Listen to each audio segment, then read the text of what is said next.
The Order of the Rainbow. Why is learning about rainbow colors important in art? Because artists really love to use all the colors of the rainbow, oftentimes in artwork. Many artists do this. They have to know the order of the rainbow because those are the orders that the colors appear also in the color wheel, which help artists learn how to mix and blend colors and create new colors. And we will be learning lots about that. The order of the rainbow is also important because that's what we see in nature. And the colors look really interesting that way. Our eyes love to see how the colors blend together. They appear very harmonious and can create a sense of joy and happiness when we see them together. But take a look at all these different kinds of artwork where artists have used the order of the rainbow to create their artwork. Pretty amazing, aren't they? Today we will learn about how rainbows are created in nature. Remember the order of the rainbow colors to make a creative rainbow using any type of materials with lots of interesting details. For today, I'm going to be showing you how to make a rainbow using markers and water, blending them together to make like a watercolor paint. But you can choose to make your rainbow using just about any kind of supplies you might have around your house. Let's talk about how we see rainbows in nature. I'm sure many of you have seen rainbows before. Looking up at the sky on a sunny day, all of a sudden a rainbow might appear. Well, did you know in order for a rainbow to show, you need both sunlight and water in the air? Now, oftentimes the water in the air comes from either a really light rain shower or even mist. So the water might be falling gently through the air. The light travels through the air and reflects back and forth off of all the little tiny water drops. And when we're standing down at the earth, if we're in the right place at the right time, we can see the color spectrum reflecting off all those different types of raindrops. So to our eyes, rainbows appear in the sky, but you need both sunlight and rain or water for that to happen. Pretty lucky when you see one, because they sure are beautiful. The order of the rainbow can sometimes be remembered as Roy, Roy, G, Biv, Biv, Roy G. Biv, red, orange, yellow, green, blue, indigo, and violet.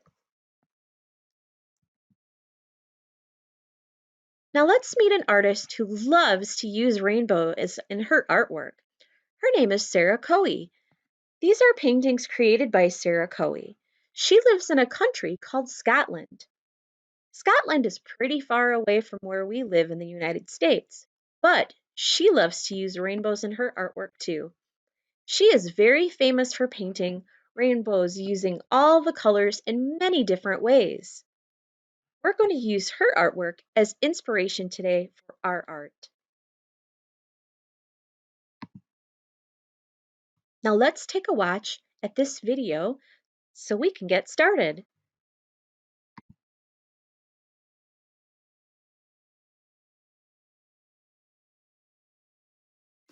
Hi friends, this is Mrs. Kelly. I am here in my at-home art studio showing you our really cool rainbow project for the week. Now what I'm going to be showing you today is how to take markers and turn it into like a watercolor effect by adding water to actual markers. If you do not have markers available to you at home, you can use whatever you have available to you. Your rainbow does not have to look like mine. Like a lot of the examples I gave you in the slideshow was how you could make a rainbow out of things that you find around your house. You could organize your crayons into a rainbow and take photographs of it. You could use scrap paper from scrapbooking or magazines or old pictures and break those up and glue them together like in the order of a rainbow. You could even take modeling clay or Play-Doh and make a rainbow out of modeling clay or Play-Doh. Today your goal is just to practice how to make artwork using the order of the rainbow, so you can pretty much do that using any supplies that you have at home. But I wanted to show you a really cool trick that you can do with markers and water. So that's what I'm going to be showing you right now. Before we get started, I wanted to show you a picture of the color wheel because it's something really important to learn about that we talk about in art class a lot, especially as you get older. We start to learn about it in kindergarten, but then we talk a lot more about it in first grade and second grade and third and fourth grade even. And the color wheel is basically all the colors of the rainbow in the shape of a wheel, if you've never seen it before. And the reason why that's important is artists use that to help make decisions about how to make new colors and what colors they should put together in a piece of artwork. And so one of the things we're going to be learning next week is the difference between the primary colors, red, yellow, and blue, and the secondary colors, orange, green, and violet, and then how you can mix those colors together to make even more colors called the tertiary colors over here. So when you add all those colors together, you get this wonderful color wheel that looks just like the rainbow. And the order of the colors on the color wheel are the same as the rainbow. So just like when we were learning, the rainbow starts with red on the color spectrum and then goes to orange and yellow and green and blue and violet. The same things happens here on the color wheel. They are basically going in a similar color order. So red, orange, yellow, green, blue, and violet. And so it's an important thing to learn in art because it really does help you as an artist. Mix paint and make good decisions and all sorts of things. So what you're going to need today, if you want to participate in this activity, is a white sheet of paper. Now the kind of paper that is best for this is something that's a little bit more heavy than printer paper. I took a piece of paper out of my sketchbook, and that's a pretty good weight paper to use. Cardstock would also work really nicely, or watercolor paper. Even a piece of paper on an old piece of mail would be good to use. The kind of paper that would not work good for this is paper that's really thin, like printer paper, because that won't hold any water to it. It'll just get super duper wrinkly. And then another thing that we're going to use is just regular Crayola markers, all the basic colors of the rainbow, red, orange, yellow, green, blue, and violet. And then we need a cup of water with some type of a paintbrush. For the markers, I wanted to let you know that the best kind of markers to use are regular Crayola markers, not the washable kind. The washable kind are great for coloring, but the washable kind don't bleed very well, and they're hard to use water with because they just kind of turn into mush. You can use them, but they're not nearly as bright. So regular Crayola markers are great. There's lots of other brands of markers out there too, like Rose Art or things that they sell at Target, which are totally fine also. The kind of brush you use matters a little bit, because if you use a really super skinny brush, like sometimes you get a little tiny brush that's in like a watercolor set, the little tiny brushes are hard to blend with. So a brush that's a little bit thicker, about the same thickness as your finger, is a really good size brush to use when doing this. Okay, another thing that's great to have to help you is some type of a tracer. We're going to use these to help trace some lines before we get started with the color. So I grabbed a paper plate because that was really handy and easy for me to grab. I have to make sure that whatever size tracer I use fits on my paper. So you want to make sure you don't pick something that's too big or too small. I want one tracer that's kind of big, so like the size of a plate, and then another tracer that's smaller. I grabbed a plastic lid because that's the perfect size that's going to be used for the inside of my rainbow. So you could either have an adult help you find two tracers, or you can have an adult help you draw those shapes if you need some help. I always like to be independent and look for tracers. These are things artists use all the time to help them. So finding objects around the house is really useful. I'm going to go ahead and start by placing my paper plate about halfway on my paper. So my paper plate is about halfway off of my paper and about halfway on my paper.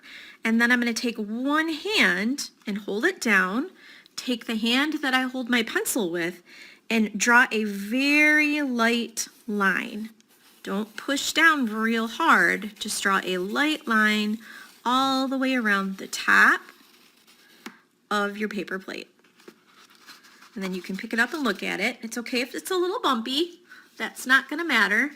Mine might be a little bit hard for you to see because I drew it so lightly, but there is a line there. I'll shade it a little bit in darker for you so you can kind of see where the line is. It goes all the way around. And then I take my smaller tracer and I go down here in the middle where the inside of my rainbow is going to be, and I'm going to trace that also halfway off my paper. It doesn't work if you put it in the middle because then you'll end up with a circle. So I have to drop it down, put it halfway off my paper, try to get it so it's spaced right in the middle, so it's not too far on one side, not too far on the other side, but right there in the center. And once I think I have it in the right spot, I'm going to put my hand on it and hold it down and hold my pencil straight up and trace a nice light line going all the way across. Now, the next part is we're going to use marker, but we have to kind of use them in a little bit of a special way because we don't want to color in the whole rainbow. We're going to leave room to add water to it. So for this part, we're going to use the side of the marker, not the point, because every marker makes two types of lines, and I'll show you here on the back of my paper. If you use the side of your marker, you can make a wide line. If you use the tip of the marker, you can make a skinny line. For what we're doing today, we want to use a wide line. So when I'm drawing my lines on my rainbow, I'm going to hold my marker on the edge of it and use it like that. So flipping over on the side, I'm going to start with red, and it does not have to be perfect at all. You're just going to trace right around the bottom edge of your rainbow. You can go over it more than once to smooth it out if you need to, or if your marker's a little dried out, you can go over it more than once. And it should look kind of like that. And then when you're done with the first one, when you get ready to do the second one, don't put the second color right next to the first color. We need to leave a space. So you can take your finger and kind of guess and leave about a 1 finger space between your first color and your second color. You see how I'm leaving a little bit of a space there? That's because we're going to add water. So leaving a space between the red and the orange, I'm going to follow that red line along. So I have to kind of go a little bit slow, and I have to look and see how is that red line turning before I add my orange line on there. And this is a great practice for your fine motor skills, trying to trace that curve again. I went over my orange line twice. Now I'm going to do the same thing with yellow, because yellow's the third color. Leave a little finger space. Oh, this is kind of like a laser lemon yellow. It almost looks neon. So mine's a little bit bright.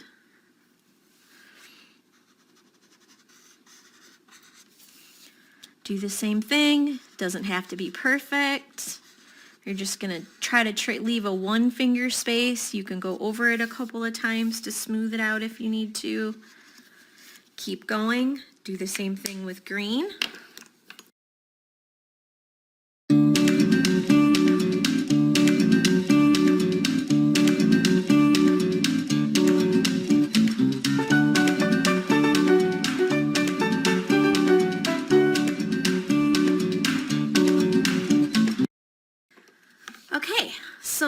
Now, when you've got all your rainbow colors in order, red, orange, yellow, green, blue, violet, you're gonna stop. And this is where the magic happens. I get really excited when I do this. It's actually a lot of fun. We're gonna take our brush with our water, and you don't want your water dripping all over your rainbow, because if you drip globs of water on here, it's just going to kind of run everywhere and get really, really messy. So you want to make sure that your water is sort of moved off to the side. You can put a piece of paper towel down to help you. You can put your plate that you used as a tracer underneath your water to help you to collect some of the drips and the drops so you don't get them all over your paper. And then when you're dipping your brush in the water, it's really good habit to not get the water all the way up to here, just the bristles of the brush, and kind of give it a little wipe. I like to give the hairs a little wipe and get the extra water off. And then I'm going to start with red, and it's really important when you're doing this to go in the order of the rainbow when you do the water. So I'm going to start with red and going in between red and orange. Watch what happens. The colors bleed together and it looks so cool. You just drag your brush really carefully along between red and orange and let the water do the magic for you. You don't need to go back and forth a bunch of times. It's okay if it's a little bumpy. You see mine's a little bumpy right there. That's fine. Just go over it once or twice really carefully. And then you're going to take your brush, put it in your water, wash off a little bit of the color, and get a little bit more water, and do the same thing. Now the trick is, don't set your hand right on top of that wetness, because you'll get marker all over your hand too. So I'm going to do the same thing. I'm going to leave the brush right in between the orange and the yellow. And with the yellow, you kind of have to go back and forth just a little bit to get it to blend with the orange. So I'm going to add a little bit more water here because I ran out of water. I'm going to go back over it one more time to kind of get that orange and that yellow to blend together really nicely. Oh, that is so satisfying. So much fun. Wash my brush off a little bit again, wipe it, and then keep doing the same thing till I get all the way to the end.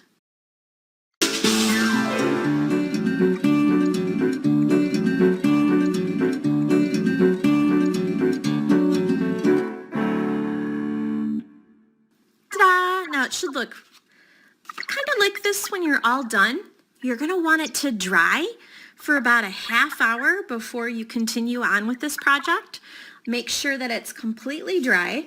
I have one here that I did earlier that's already totally dry, so I'm going to switch it out. Move this one off to the side so it can dry. Now this part of the project, you get to really make a lot of decisions about what you want to add, because this is your artwork. You could put some clouds in the sky and do some raindrops falling. You could do a big sun in the corner for a happy day, because remember, it takes both sun and raindrops to make a rainbow. So I could show that in my artwork just by drawing a sun and some clouds with some rain. I could add lots of patterns and designs in the background. I could make a smiley face in the middle. Another thing that artists love to do sometimes with artwork and rainbows is add positive messages, like things like, have a great day. I could write words going across, or be happy, or kindness is love. Any kind of positive message would also work really, really good with this. One thing that I'm going to do that I love to do is add patterns inside my rainbow. I think it's a lot of fun to do that. So you're going to see me do some like dotted lines and dashed lines and bumpy lines and wavy lines, and I'm going to be doing that with some crayon and some Sharpie marker. All right, you can see the way I decided to finish mine was I added lots of different kinds of line patterns with my markers. I took a red marker and went over red, orange marker and went over orange, yellow marker and went over yellow, and added a different kind of line pattern for each color of the rainbow. And then I decided to write a message of positivity at the top. It says, because sometimes we need a rainbow. I hope you boys and girls have fun making your rainbows and be creative. See you later. Bye-bye.